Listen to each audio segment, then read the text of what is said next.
Hello बच्चों, नमस्कार। मेरा नाम महेंद्र कुमार, आपका अपना यूट्यूब चैनल कुमारिंदर मैथमेटिक्स क्लासेस में स्वागत करते हैं।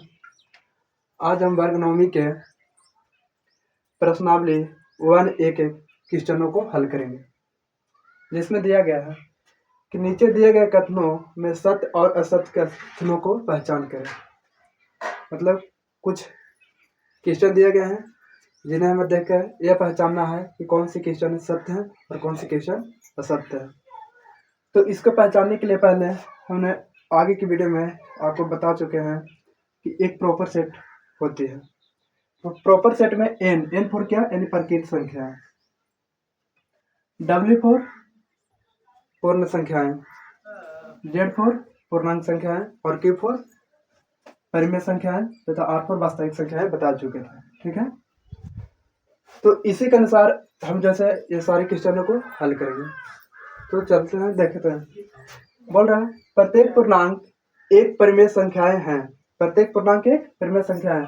तो हम पहले ही जान चुके हैं कि प्रॉपर सेट के अनुसार अगर प्रॉपर सेट की मुख जिस तरफ खुली हो, ठीक है, प्रॉपर सेट की मुख अगर जिस तरफ खुली हो तो प्रॉपर सेट के अगर दाहिने तरफ चलेंगे तो जो भी संख्याएं आएगी वह सारी की सारी सत्य होंगे। जैसे बोला प्रत्येक पूर्णांक एक परिमेय संख्याएं हैं, तो पूर्णांक यानी जेड का हम दाहिने तरफ चलेंगे। ठीक है, तो परिमेय संख्याएं किससे सूचित करते हैं, क्यू से। तो देखेंगे कि जेड की दाहिने तरफ क्या है, क्यू है ना, तो क्या होंगे, सत्य होंगे। क्या होंगे, ये सत्य होंगे। तो पहले को क्या लिखेंगे हम, सत्य है। ठीक है, फिर उसी प्रकार बी बोल रहा है प्रत्येक भिन्न एक परिमेय संख्या भी है।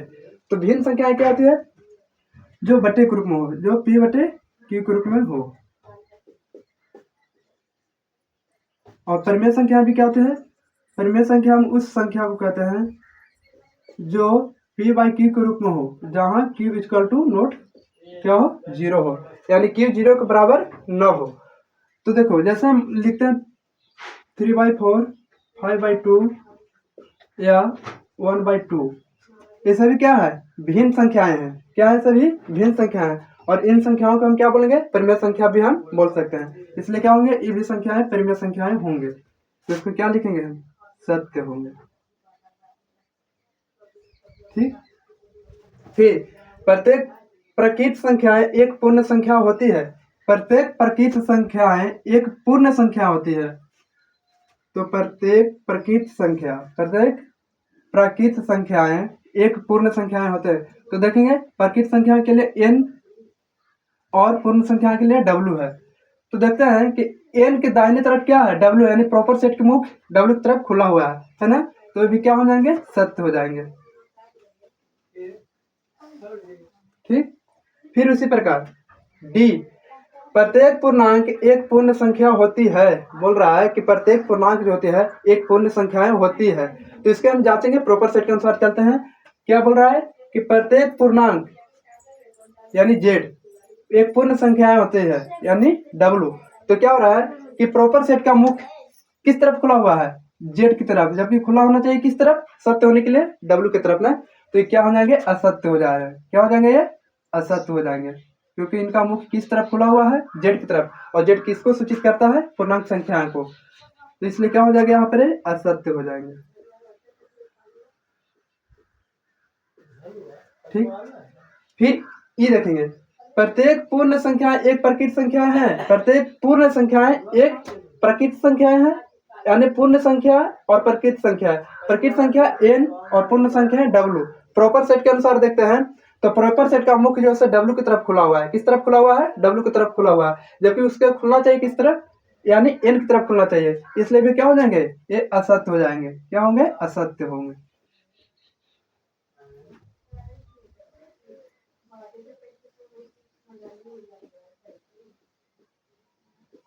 ठीक है, फिर एफ में चलते हैं। एफ बोल रहा है प्रत्येक परिमेय संख्याएं एक पूर्णांक होती है। प्रत्येक परिमेय संख्याएं एक पूर्णांक होती है। प्रॉपर सेट के अनुसार देखते हैं तो प्रॉपर सेट का मुख क्यू की तरफ खुला हुआ है, जो कि खुलना चाहिए जेड की तरफ। सत्य होने के लिए किस तरफ खुलना चाहिए, जेड की तरफ। लेकिन यहाँ पर देख रहे हैं कि प्रॉपर सेट का मुख क्यू की तरफ खुला हुआ है, जो क्यू किसको दर्शा रहा है, परिमेय संख्याओं को। और जेड किससे दर्शा रहा है? पूर्णांक संख्याओं को, इसलिए क्या होंगे? ए भी गलत होंगे यानी असत्य होंगे। ठीक, अब क्वेश्चन नंबर 2 बोला रिक्त स्थानों को पूर्ति करें, रिक्त स्थानों को पूर्ति करें।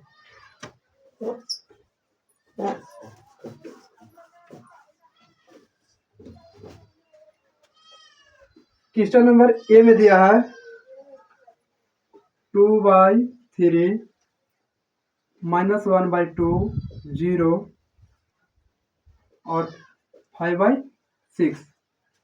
अच्छा, हम पहले भी जान चुके हैं कि माइनस की कोई भी संख्याएं हो जो जीरो से हमेशा क्या होती है? छोटा होती है। तो पहले तो हमें यहाँ पर निकालेंगे, किस क्रम में लिखना है? हमें बढ़ते क्रम में लिखना है, बढ़ते क्रम में। तो बढ़ते क्रम में लिखने के लिए क्या करते हैं? पहले छोटे संख्या को लिखते हैं, फिर उससे बड़ी संख्या को, और फिर उससे बड़ी संख्या को, धीरे धीरे जो है लास्ट में क्या लिखाते हैं? सबसे बड़ी संख्या लिखाते हैं। तो यहाँ पर देख रहे हैं कि -1/2 और 0 इन दोनों में सबसे बड़ा कौन है? तो पहले तो 0 बड़ा है, इसके बाद -1/2 है। लेकिन अब हमें बच गया संख्या है कौन? 2/3 और 5/6 है। तो अब हम ऐसे किससे बता सकते हैं कि कौन बड़ी है और कौन छोटी है? हमें पता नहीं है। तो इसके लिए हम आपको बता चुके हैं कि क्या करेंगे? दोनों का हर हम बराबर करेंगे। तो 2/3 को मल्टीपल करेंगे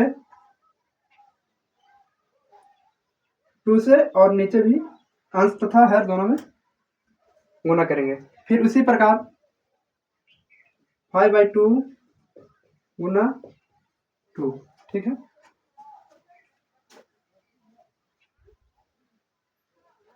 तो देखेंगे 2 दूना 4 और 4 तिहाई 12, 5 दूना 10 और 2 दूना सॉरी यहाँ पर मिस्टेक हो रही कहीं। अच्छा, यहाँ पर 6 होना चाहिए, 12। अब क्या हो रहा है? दोनों के आधार अति हर क्या हो जाएंगे? समान हो गए ना। तो हर को समान होने पर क्या करेंगे कि अब देखते हैं क्या कि कोई भी संख्या दी गई हो जिनकी दोनों संख्याओं का हर अगर समान हो तो उसके अंश के अनुसार उसे हम बड़ा या छोटा लिख सकते हैं। तो अंश के अनुसार बड़ा या छोटा कैसे लिख सकते हैं? कि जौन संख्याएं के अंश बड़ा हो, तुलना करने पर जौन संख्याएं का अंश, जिस भी संख्या का अंश अगर बड़ा है तो संख्याएं क्या होगी? बड़े होगी। तो ये दोनों में अंश सबसे बड़ा किसका है? 10 का है। किसका? 10। तो संख्याएं कितना? 10/12 किनका वैल्यू है? 5/6 का ना। किसका वैल्यू है? 5/6 का। तो फिर यहाँ पर लिखेंगे 5/6, इसके बाद क्या हो जाएगा? 2/3। समझ में आ रही है ना? अगर समझ में ना आए तो वीडियो को 2 बार देख लेना है, 1 से 2 बार रिपीट करके देख लेना है। तो अब लिखेंगे सबसे बड़ा कौन है? सबसे छोटा? तो -1/2 था, इसके बाद 0 था। ठीक, तो -1/2 पहले आ जाएगा, -1/2, इसके बाद 0, इसके बाद 5/6, फिर इसके बाद 2/3। समझ में आ गया है? अच्छा, अब चलते हैं। फिर बोला परिमेय संख्या है दी गई है जिसको घटते क्रम में लिखना है। घटते क्रम में लिखने का मतलब पहले बड़ी संख्याओं को लिखेंगे, फिर छोटी संख्याओं को, फिर छोटी संख्या को लिखेंगे, और लास्ट में सबसे जो छोटी संख्या आएगी उसको लिखेंगे। तो सबसे पहले इसको जांच करते हैं। तो कितना दी गई है? 3/4, 4/3, 5/2 ये संख्याएं दिए गए हैं। अब इसके अनुसार हमें जांचना है कि कौन बड़ी होगी और कौन छोटी होगी। इसे जांचने के लिए पहले हम बता चुका है कि इनको हर को क्या करेंगे? हम समान करेंगे यानी बराबर करेंगे। तो हर को समान करने के लिए क्या करते हैं? जितना अंश में गुना, जिस संख्या से अंश में गुना करेंगे उसी संख्या से हर में भी गुना करेंगे। तो 3/4 को अगर हम अंश में 3 से मल्टीपल करेंगे तो हर में भी 3 से मल्टीपल करेंगे। उसी प्रकार 4/3,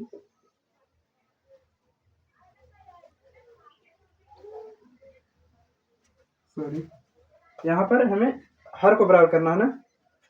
हाँ ठीक है, तो 4 से गुना करेंगे, नीचे भी 4 से गुना करेंगे, फिर 5/2 ना 6 हो गया। अब यहाँ पर संख्या निकालेंगे तो क्या होगा? 3 तिहाई 9/12, 4 चौके 16/12 और 5 छक 30/12। अब क्या हो गया? सारी संख्याओं का हर हो गया, समान हो गया, यानी एक समान हो गया, यानी बराबर हो गया। तो जब सारी संख्याओं का समान हर हो गया तो क्या करेंगे? उसके अंश के अनुसार इसे बड़ा या छोटा लिख सकते हैं ना, बताया था पहले। तो सबसे बड़ा क्या होगा, जिस संख्या के अंश सबसे बड़ी हो, जो भी संख्या के अंश सबसे बड़ी हो वो संख्या क्या होंगे, बड़ी होंगे। तो इनमें देखते हैं कि सबसे बड़ी अंश किसकी है, संख्या जो है 5/2 का आ रहा है वैल्यू, ठीक है। तो 5/2 पहले आ जाएंगे, तो 5/2 फिर कितना है 16/12 किसका है, 4/3 का ना, 4/3, फिर लास्ट में कौन रह गया 3/4। यहाँ तक समझ में आ गई। फिर आगे चलते हैं।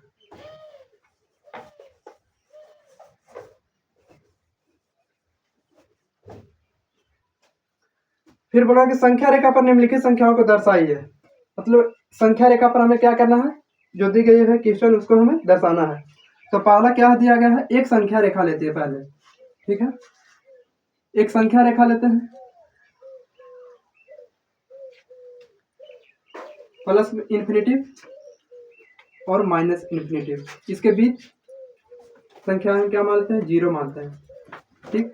जीरो का अगर दाहिने तरफ चलेंगे, जीरो के अगर हम दाहिने तरफ चलेंगे तो सारी संख्या क्या होगी, प्लस में होंगी, और एक निश्चित दूरी पर लेना है।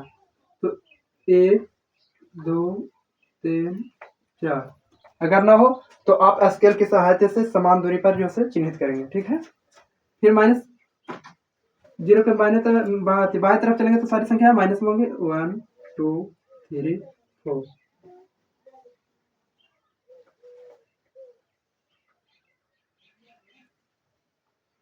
ठीक।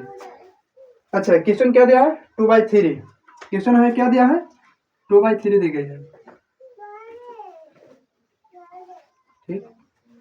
तो क्या कहते हैं, जब इस प्रकार की क्वेश्चन दे दे और आपको बोले कि संख्या रेखा पर दर्शाना है, तो क्या करेंगे, हर के अनुसार क्या करेंगे, हर के अनुसार इस जो संख्या दी जाती है उसको हम बांटते हैं, संख्या रेखा को हम बांटते हैं। जैसे देखो 2/3 है, हर में कितना है, 3 है ना। अच्छा, इतना भी मालूम भी है हमें कि जब भिन्न वाली संख्या दी जाती है, ठीक है, और भिन्न वाली दी गई संख्याओं में अगर अंश से बड़ा हर हो, क्या हो, अंश से बड़ा अगर हर हो तो क्या होंगे, वो संख्याएं 0 तथा 1 के बीच आएंगे, क्या आएंगे, 0 तथा 1 के बीच आएंगे। तो अंश कितना है, 2 है, और हर कितना है, 3 है।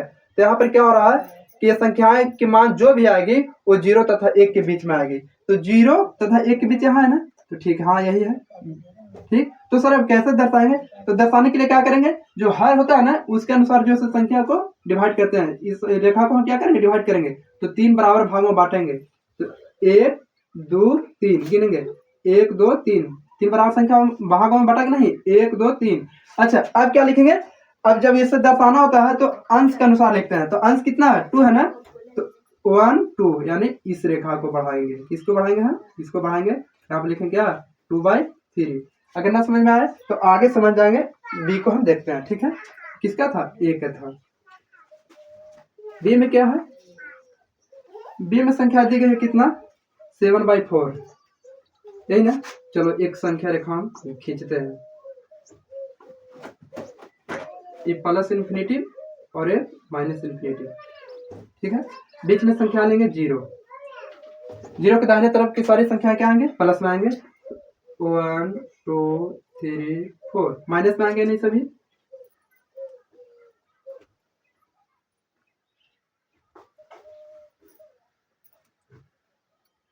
-1 -2 -3, ठीक है। अच्छा, अब इसे हम डिवाइड करते हैं, क्या करेंगे, डिवाइड करेंगे।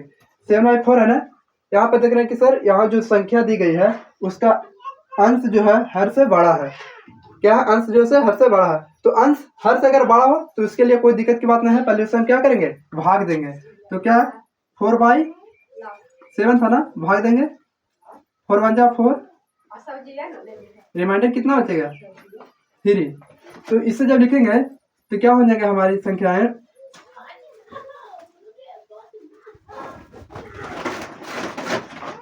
4 जमा 1 बटे, सॉरी 1 जमा 3/4, 1 जमा 3/4, यही ना आगे, ठीक। तो देख रहे हैं यहाँ पर एक जैसे क्या है, एक पूरी संख्या है, एक जैसे पूरी संख्या है। तो एक से बड़ा 3/4 के भाग में आएंगे, तो एक से बड़ा ये तो यहाँ हो गया, लेकिन 1 और 2 के बीच में आएंगे। जो भी संख्या आएगी, जो भी रेखा खींचेंगे उसको क्या करेंगे, 1 और 2 के बीच में खींचेंगे। तो चलते हैं, यहाँ पर क्या हो गया, एक तो यहाँ हो गया, लेकिन 1 और 2 के बीच में कितने भाग में बांटेंगे, बताए थे ना, हर के अनुसार इसे क्या करना है, डिवाइड करना है। जो रेखा दी गई है इसको हर के अनुसार डिवाइड करेंगे। तो कितने भाग में बांटेंगे, 4 भाग में। तो 1 2 3 4 गिनेंगे, 1 2 3 4, 4 भागों में हो गए। अब इसके दर्शाने के लिए क्या किए थे कि अंश के अनुसार, यानी अंश के डिकोडिंग हम क्या करेंगे, दर्शाते हैं। तो अंश का वैल्यू कितना है, 3 है ना। तो 1 2 3 ये जो संख्या दी गई है इसी को हम क्या करेंगे, ये जो रेखा है इसी को हम बढ़ाएंगे। तो कितना है वैल्यू, 2/3 का हो गया।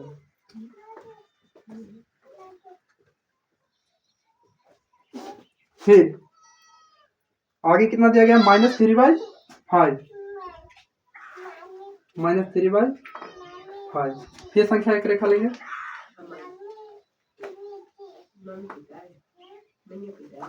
चलो बीच में मान लेते हैं 0।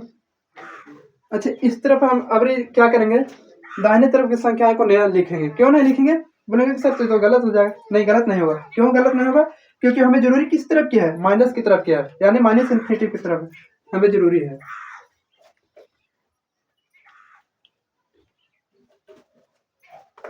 तो चलो लेते हैं -1 -2 -3 -4, यही ले लिए, चलते हैं।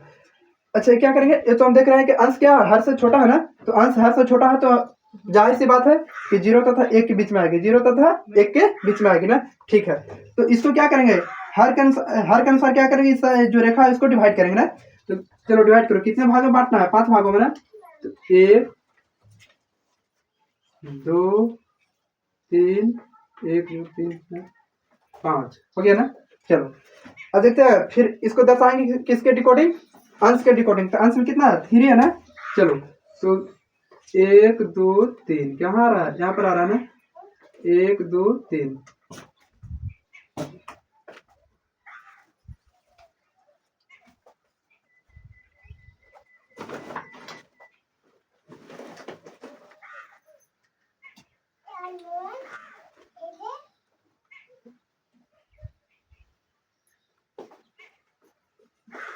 एक 2 3, इसको क्या करेंगे, बड़ा करेंगे, -3/5 आंसर हो गया। ठीक है, तो एक बार इसे स्क्रीनशॉट ले लें ताकि मैं आगे के क्वेश्चन को बता सकूं 4 और 5 को। ठीक है, इसके लिए मैं हट जाता हूँ कैमरा से।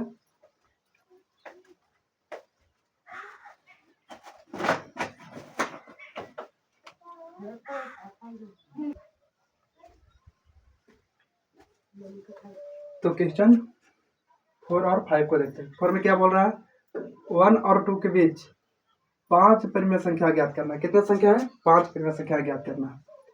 तो देखेंगे, हल करेंगे इसको।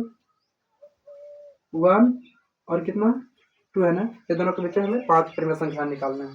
5 परिमेय संख्या निकालने के लिए क्या करेंगे, पहले जो संख्या दी गई है उसके अंश तथा हर में समान संख्याओं से क्या करेंगे, गुना करेंगे, समान संख्याओं से गुना करेंगे।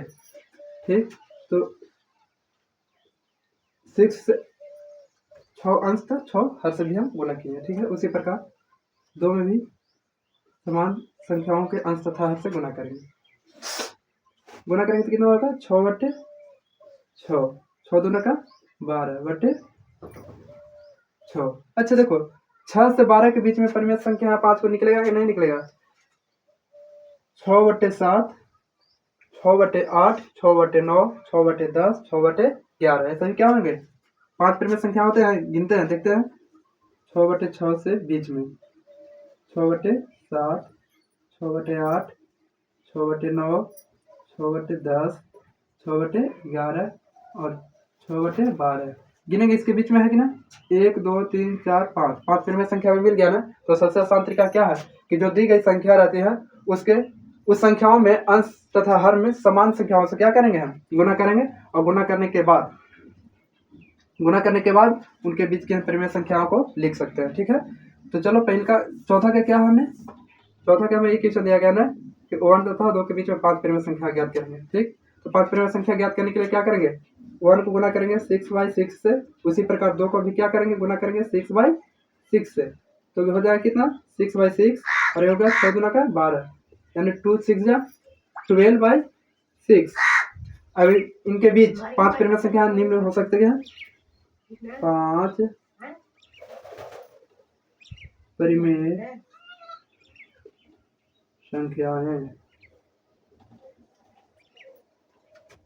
क्या हो जाएंगे, 6 यानी 6/7, 6/8, 6/9, 6/10 एंड 6/11। ये 5 परिमेय संख्याएं हो गई। कोई जरूरी नहीं है कि जो बुक में आंसर दिया गया हो उससे मेल ही करे, क्यों, क्योंकि 1 और 2 के बीच में अनंत परिमेय संख्याएं भी हो सकती है। ठीक है ना। फिर 5 का देखते हैं। इसमें हमें खाली सिर्फ ये जानना होता है कि कैसे हम 2 संख्याओं या 3 संख्याओं के बीच की जो है परिमेय संख्या को निकालते हैं। ठीक है ना, 2 संख्याओं के बीच की हम परिमेय संख्या को निकालते हैं, ये हमें सिर्फ जानना होता है। ठीक है। 5 में क्या है, क्वेश्चन नंबर 5 का 1/3 और 1/2 के बीच में कितने, पहले तो एक परिमेय संख्या निकालना है, फिर 2 परिमेय संख्या निकालना है। ठीक है, तो ए का पहले ज्ञात करते हैं, यानी ए का बनाते हैं। 1/3 और 1/2 के बीच में एक परिमेय संख्या। अच्छा देखो, परिमेय संख्या निकालने के लिए जो है 2 संख्याओं के बीच परिमेय संख्या निकालने का एक सूत्र भी है। क्या है, अगर आपको मालूम है, अगर मालूम है तो ठीक है, नहीं मालूम है तो देखते हैं। यहाँ पर क्या होता है कि एक संख्या को ए मानते हैं तथा दूसरी संख्या को बी मानते हैं, तो क्या हो जाएगा, ए प्लस बी इंटू 1/2 होता है। क्या होता है, जो संख्या 2 दी रहती है, जो 2 संख्या दी जाती है, उनमें से एक संख्या को ए तथा दूसरी संख्या को बी मानते हैं, और ए तथा बी मानने के बाद क्या कहते हैं कि ए प्लस बी, यानी दोनों संख्याओं को जोड़ने के बाद उन्हें गुना किससे करते हैं, 1/2 से गुना करते हैं। ठीक, तो इसको हम क्या मानते हैं, ये जो 1/3 है इसको हम संख्या ए मान लेते हैं, और संख्या 1/2 है इसको क्या मानेंगे हम, बी मान लेते हैं। तो क्या होगा, फॉर्मूला यही ना होगा कि ए प्लस बी इंटू 1/2, तो संख्या ए कितना हमारा है, 1/3 प्लस बी कितना है, 1/2 गुना 1/2। इस सब का एलसीएम लेंगे तो कितना होगा, 2 3 का एलसीएम 6 आएगा ना, तो 3 2 जा 6, तो 2 प्लस 2 3 जा 6 यानी 3 इंटू 1/2। चलो जोड़ो तो, 2 + 3 कितना हो गया, 5 होगा ना, 5/6 गुना 1/2 यानी कितना हो जाएगा, 5/12। एक परिमेय संख्या हमें निकल गया, कितना निकल गया, 5/12, 5/12।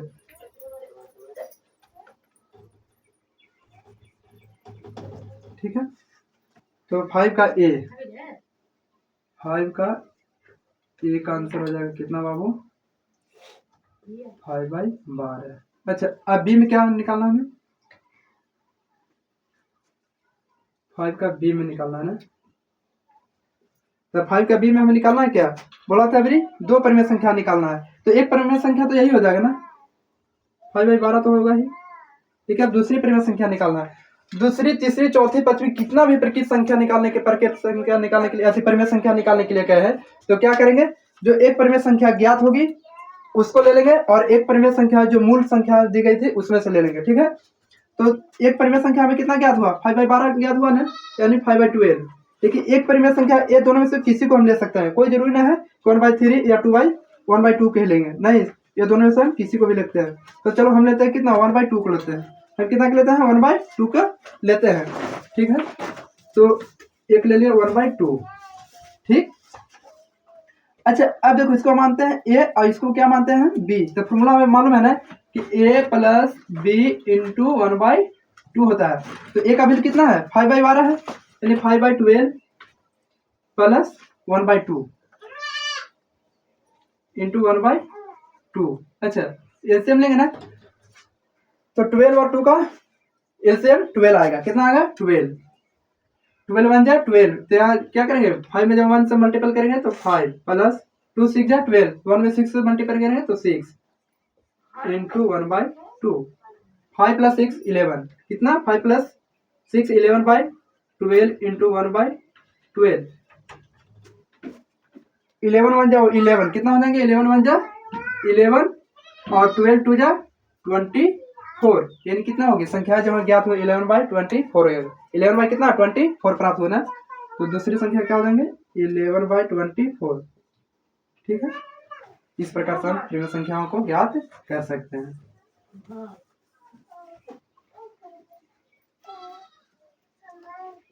ठीक है, तो आज की क्लास इतना ही, फिर आगे की क्लास में देखेंगे।